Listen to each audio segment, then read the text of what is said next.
Hey, folks, listen, coming in on this Good Friday, right? And I call it Good Friday because we are out. Hopefully, have had a long, productive day, and we uh, are building our weekend energy so that, in fact, we can recuperate. And in that recuperation, I'm prepared for the continued effort, and that is going to be for some years. But I felt the need to come on and share a little bit of what I call. Uh, m- Using my platforms and my way of furthering what I call cultural understanding. And I think that people really, I take this conversation, it really predates um, Jim Crow, right? But I'm going to go to the modern day of George Floyd. Then I can go 9/11 marathon bombing, but I'm going to use George Floyd as the pointed because during COVID, we learned a lot as everyone was forced to watch what we have known in America as the stain and the blood of racial injustice.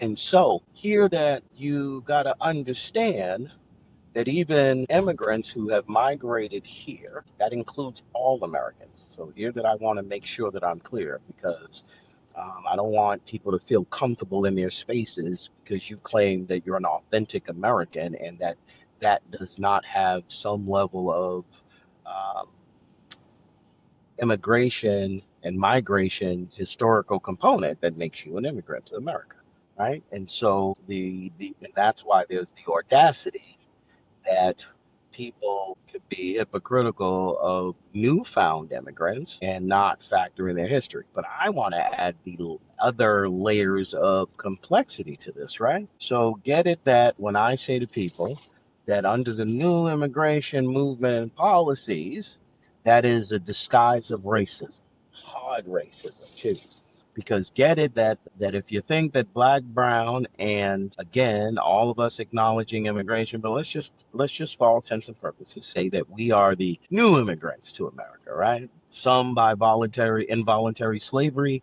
and the others had an opportunity to swim over and be part of the American construct. And in that process, one could make some great cases to say, did we go too far? Did we not? Do we need to reconsider some things and create some policies around efficiencies? Right? That's what leadership does. Leadership doesn't impose what I call a social injustice to a masses.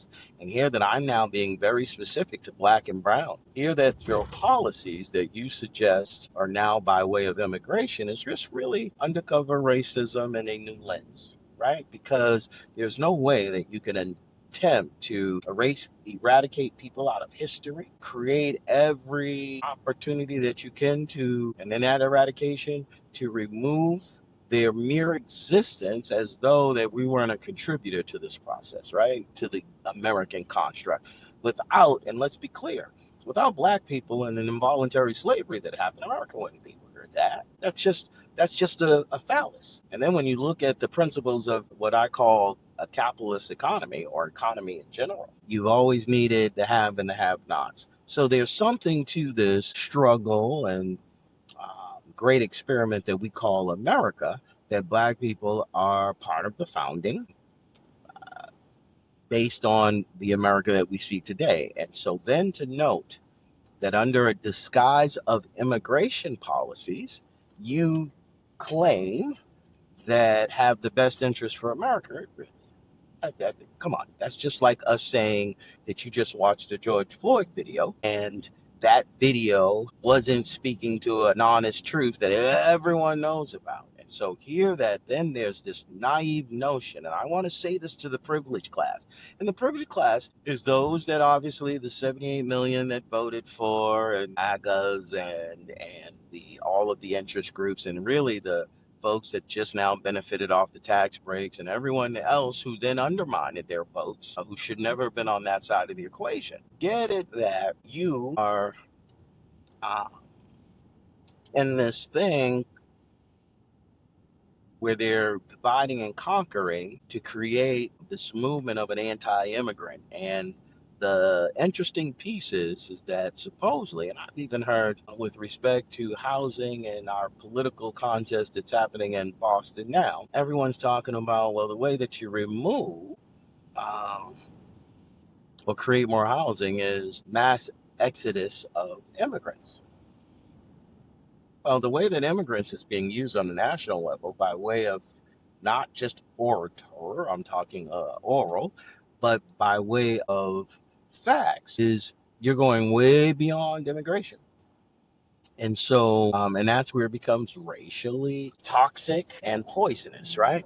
And so, this is where we, as a body of people, have to look at it for what it is, have the conversation for what it is, and please don't tell us that your choice politically is the same to ours. Because get it that black and brown, irregard minus the immigration, have been always fighting for an equal share at the table.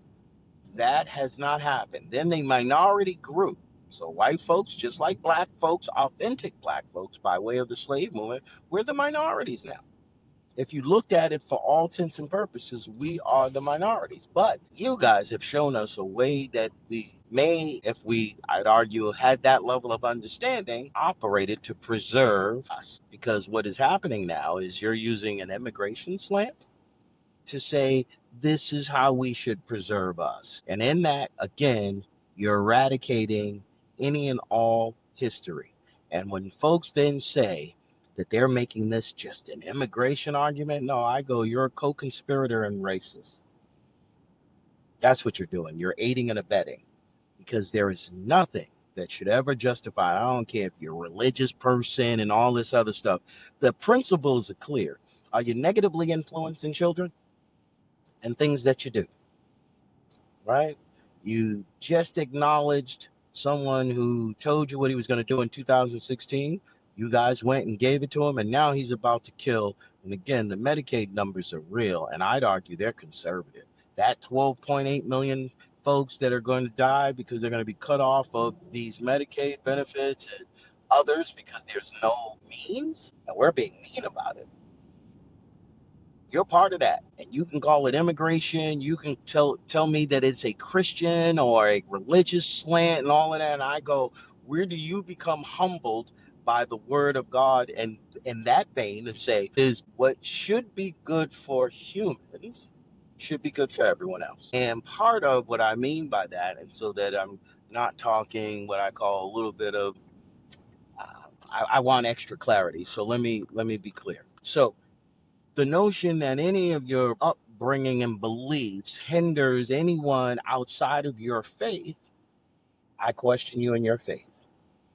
That's it.